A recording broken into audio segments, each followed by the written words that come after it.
जो बजट आने वाला है मेरी उससे यही उम्मीद है कि जो हमारे युवा हैं जो रोज़गार चाहते हैं उन्हें रोज़गार मिले, और जो हमारे जो स्कूलों में जो इतनी फीस बढ़ी जा रही है उसमें थोड़ी सी लगाम लगाई जाए।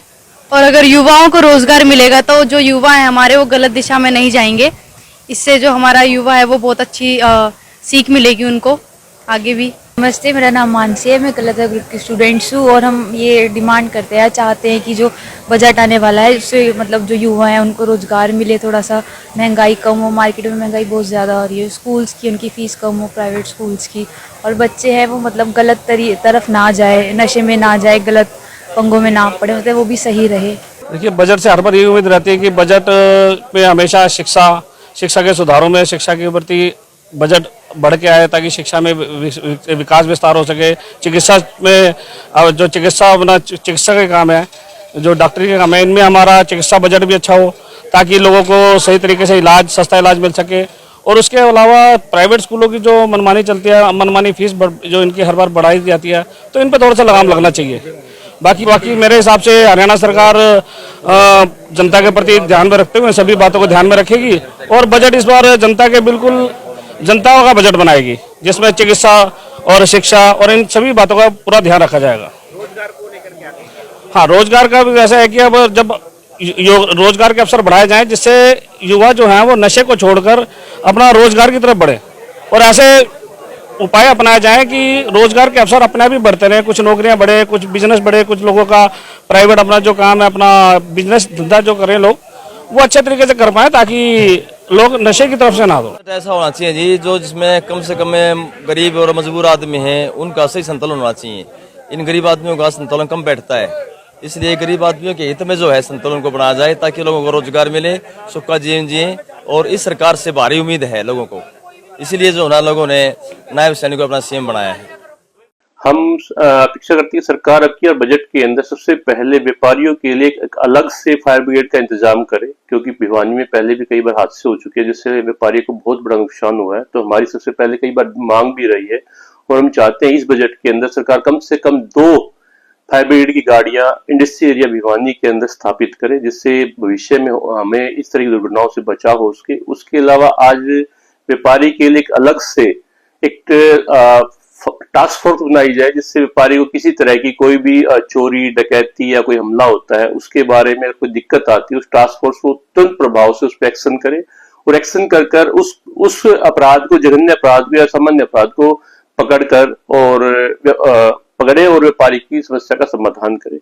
उसके अलावा सबसे पहले जरूरी है कि आज के डेट में जीएसटी का जो स्लैब है वो 5%, 12% और 28% और 18% के स्लैब के अंदर है। तो हम अपेक्षा करते हैं सरकारी जीएसटी का सरलीकरण करके थोड़ा सा स्लैब को एक ही स्लैब के अंदर लेकर आए, जिससे क्या कि व्यापारी को दिक्कतों का, जो जीएसटी की दिक्कतें हैं उसका सामना न करना पड़े। इस तरह की सुविधाओं का हम चाहते हैं कि सरकार बजट के अंदर अनाउंसमेंट करे। मैं एक गृहिणी हूँ, हाउसवाइफ हूँ। जैसे कि आपको पता ही है कि बजट आ रहा है, मैं चाहती हूँ गवर्नमेंट को बोलना बजट के कि प्लीज हमारे जो हाउसवाइफ है उन पे थोड़ा ध्यान दिया जाए, बिकॉज हमारे जो किचन्स में जितनी भी सामग्री यूज होती है सबके दाम बहुत बढ़ गए और हमारे किचन का बजट एकदम हिल गया है, मीन्स बहुत ऊपर चला गया है। जो ये देते थे पहले हमें मंथली, उसमें तो हम बचा भी लेते थे पहले कुछ पैसे अपने खुद के लिए, अब तो हमें खुद के जो बचे हुए पैसे वो भी लगाने पड़ते हैं घर खर्च के लिए। सो प्लीज गवर्नमेंट को मैं निवेदन करना चाहूंगी कि हमारे गृहिणियों पे थोड़ा ध्यान दे और हमारे जो किचन का जो खर्चा है वो उस पे थोड़ा, सामान जो भी यूज होता है उस पे थोड़ा ध्यान दे के बजट में उस पे कम रखे, जीएसटी या जो भी रखे उसको कम कर दिया जाए खाने की चीजों पे। बस हरियाणा का जो अब बजट आने वाला है उसके अंदर हरियाणा सरकार को मध्यम वर्ग को ये देख करके उनकी महंगाई है जो आजकल उस पर भी कंट्रोल करना चाहिए। बाकी जो समाज में जैसे SC ST वर्ग के जो छात्र छात्रा हैं इनको वजीफा मिलता था, लगभग या तो मिलता ही नहीं, मिलता है तो बहुत लेट मिलता है।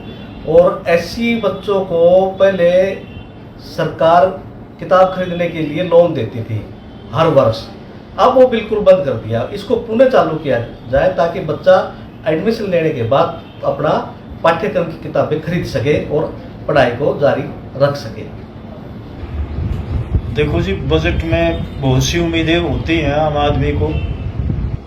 हम तो जैसे सीनियर सिटीजन हैं भाई, सीनियर सिटीजन को भी कुछ सुविधा मिलनी चाहिए। और जैसे बस पास में भी बताते हैं भाई 1000 किलोमीटर तक का कुछ वो है, अगर इसको और दायरा बढ़ा दिया जाए तो अच्छा है। और ये भिवानी में खास तौर से मेडिकल कॉलेज बन रहा है, इसमें इसको चालू किया जाए ताकि इसमें सुविधाएं हों, जो कमी है उनको दूर किया जाए। और SC ST के बच्चों के लिए जो वजीफे की सुविधा थी, सुनने में आया है कि लगभग बंद हो गया है वो, तो ऐसी सुविधाएं तो मिलनी चाहिए जिनसे आम आदमी का फायदा हो। बच्चे पढ़ेंगे, कल को नौकरी के लिए भी तैयार होंगे, वो और भी दायरे बढ़ेंगे। तालीम तो अच्छी चीज़ है, तालीम